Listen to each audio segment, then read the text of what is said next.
Hey guys, I just wanted to give you a brief explanation of the lab that I'm expecting you to start working on today. You'll have 2 days for this lab. You're going to be using Desmos, so you'll need those instructions that we had out last class. And we're going to be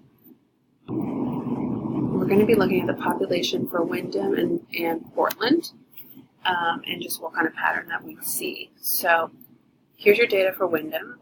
Notice that it's years since 1900, which means this first year of -20 represents the year 1880.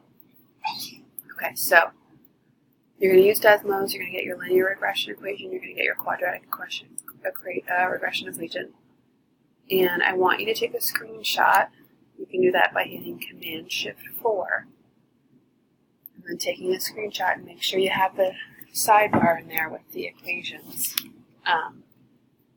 And then you're going to print those out to go along with your lab.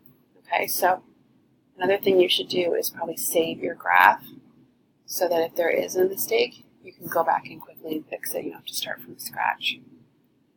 Okay, so the other thing I want to talk to you about is here where it says in number 2, use regression to find estimated population of Windham in the year you were born.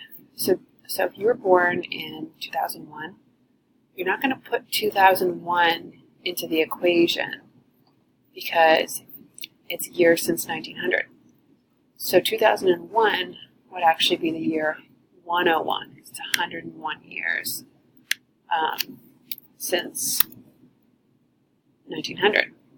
So that's the number that you would sub in both the linear model, see what the population would be, and then the quadratic model to see what the population would be. And then again, when it's asking you to sub in the year 2017, don't sub in 2017, sub in 117. Okay, so then you're going to keep answering all the questions, and then do the same thing for Portland. Same questions again for Portland.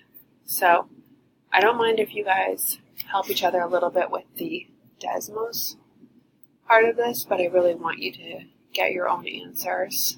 So, mostly working independently on this, please. And if you have any questions, just go ahead and email me. Good luck.